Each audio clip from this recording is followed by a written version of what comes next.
Olá pessoal, estamos de volta para mais uma aula de ciências do nono ano, essa sendo a aula de número 3 da quarta unidade. Nessa aula nós vamos falar um pouco sobre eletricidade. Faremos aqui uma introdução sobre o estudo da eletricidade.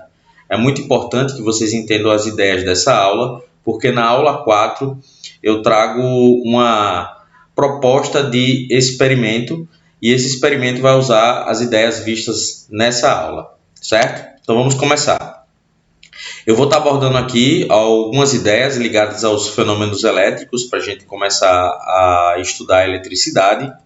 Então, o ser humano interage desde sempre com fenômenos elétricos, sejam impulsos elétricos no interior das células do corpo humano, sejam os raios e relâmpagos durante tempestades. E, atualmente, em praticamente todo tipo de tecnologia digital que nós usamos, a eletricidade está presente. O início dos estudos sobre esse fenômeno data de mais de 2.000 anos atrás e passou pelos registros escritos de Tales de Mileto. Ele viveu aí entre 624 e 546 anos antes de Cristo, né? Estudioso grego que viveu há cerca de 2.500 anos atrás. Nos textos desse filósofo encontram-se relatos de curiosos efeitos que alguns objetos exerciam sobre outros. Por exemplo, a resina vegetal conhecida como âmbar, que atraía pequenos pedaços de palha depois de ter sido friccionada com pele de carneiro. Então, um dos registros mais antigos que se tem sobre o ser humano conhecer a eletricidade são os registros de Tales, e ele fez um experimento usando esse âmbar, né, conseguindo o que hoje nós conhecemos como eletrização por atrito. E depois do atrito aí do âmbar com a pele de carneiro, ele podia atrair pequenos pedaços aí de palha. Quem não conhece o âmbar, está aqui uma imagem mostrando ele como geralmente ele é encontrado na natureza, mas hoje a principal aplicação do âmbar é na confecção de joias. Então, geralmente você faz um polimento dele e ele acaba compondo peças de joias como essa que eu estou mostrando aí, onde um pingente, né, foi construído usando um pedaço de âmbar.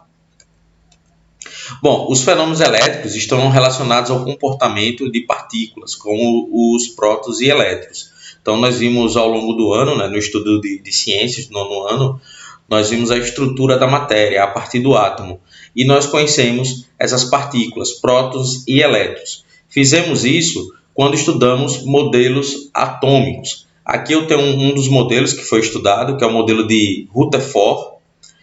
Nós vimos outros modelos, como o modelo de Dalton, o modelo de Thomson, o modelo de Rutherford e Bohr. Mas esse é um dos modelos mais conhecidos. Geralmente ele é usado para explicar a estrutura do átomo.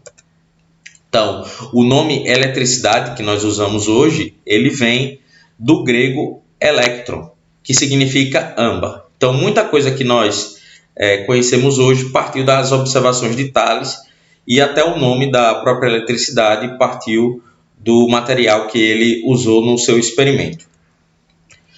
Bom, já falando propriamente da eletricidade como nós conhecemos. Então, nos átomos existem prótons, nêutrons e elétrons. Estudando o comportamento dos prótons e dos elétrons, partículas que possuem carga elétrica, encontramos explicações para os fenômenos que envolvem a eletricidade.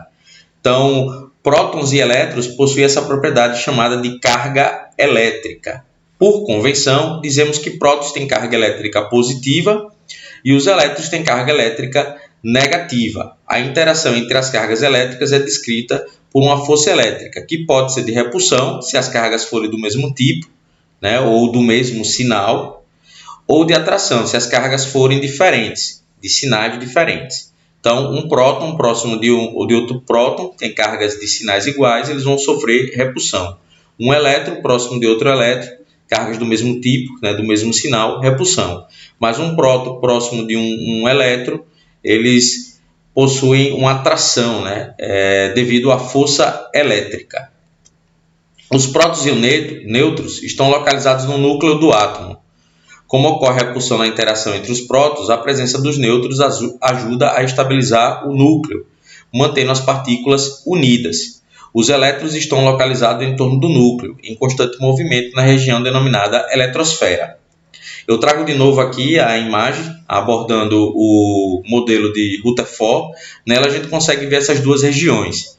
As esferas maiores, nas cores azuis e vermelhas, estão representando os prótons e os nêutrons, na região onde nós chamamos de núcleo, e as esferas menores, na cor cinza escuro, estão representando os elétrons na região ao redor do núcleo, onde nós chamamos de eletrosfera. Corpos neutros e eletricamente carregados. A gente pode ter as duas situações. Um corpo é considerado eletricamente neutro quando apresenta o mesmo número de prótons e elétrons. Esse corpo inicialmente neutro pode se tornar eletricamente carregado por um processo denominado eletrização, em que sua quantidade de elétrons é alterada e o número de prótons não se altera. Isso pode ocorrer de duas formas. Então tá aí, a primeira. Quando o corpo neutro perde elétrons, há excesso de cargas positivas. Dizemos que ele está carregado positivamente. Quando o corpo neutro recebe elétrons, há excesso de cargas negativas e dizemos que ele está carregado negativamente. Eu não vou aprofundar os processos pelos quais a gente pode perder elétrons ou receber elétrons, mas nós conhecemos três formas, a ciência conhece três formas possíveis disso acontecer. Elas são chamadas de eletrização por atrito, eletrização por contato e eletrização por indução. Então, através dessas três formas, nós podemos ter corpos eletrizados, perdendo ou ganhando elétrons, ficando positivamente carregados ou negativamente carregados. Aqui eu tenho uma imagem para ilustrar essa situação. Então, a imagem mais à direita mostra um corpo neutro, onde eu tenho número de elétrons e número de prótons em igual número. Então, o efeito da carga elétrica do próton, ele é anulado pelo efeito da carga elétrica do elétron. E aí o corpo a gente pode dizer que está neutro.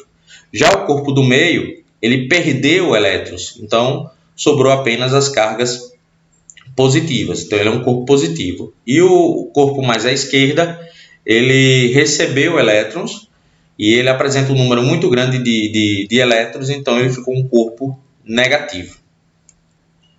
Condutores e isolantes elétricos. Então, existem materiais que possuem elétrons fracamente atraídos pelo núcleo, que pode se movimentar pelo material, certo? Os elétrons da eletrosfera, eles estão fracamente atraídos pelo núcleo. Isso permite um grau de liberdade muito grande nesses elétrons. Esses materiais são chamados de condutores elétricos. Os elétrons que podem se movimentar são chamados de elétrons livres. Temos os metais como exemplo de bons condutores elétricos. Então eu posso citar aí o cobre como um bom condutor elétrico, a prata e o ouro, que seriam metais bons condutores de eletricidade. No entanto, existem materiais que praticamente não permitem a troca de elétrons. São os isolantes elétricos. Nesses materiais, o deslocamento dos elétrons é dificultado por eles estarem fortemente atraídos ao núcleo dos átomos. É uma ideia contrária ao dos condutores, né? Aqui os elétrons estão fortemente atraídos pelo núcleo. É o que ocorre, por exemplo, em materiais como o plástico, a borracha, vidro e cortiça. Bom, observação aí. Cabos e fios de cobre são usados em instalações elétricas. Cabos e fios como estes. E por que isso acontece? O cobre, ele é um bom condutor. Ele não é tão bom como o ouro, por exemplo. Mas ele é bem melhor como o ferro. Ele é bem melhor condutor comparado ao ferro. Ele não é tão barato como o ferro, mas ele também não é tão caro como o ouro. Então, no custo-benefício, o cobre acabou sendo um dos metais mais usados para instalações elétricas. E eles estão presentes praticamente nas instalações elétricas de todas as casas, apartamentos e instalações comerciais. Corrente elétrica. Outro conceito aí ligado à eletricidade. Os elétrons livres dos condutores elétricos movimentam-se em todas as direções. Em certas condições, esses elétrons podem ser colocados em movimento ordenado. isto é, todos seguem para uma mesma direção. Isso ocorre, por exemplo, quando as extremidades de um fio condutor são ligadas a uma tomada ou as extremidades de uma pilha. Esse movimento ordenado dos elétrons constitui a corrente elétrica, certo? Então, para a gente ter a corrente elétrica, a gente precisa que vários elétrons entrem em movimento ordenado em um condutor elétrico.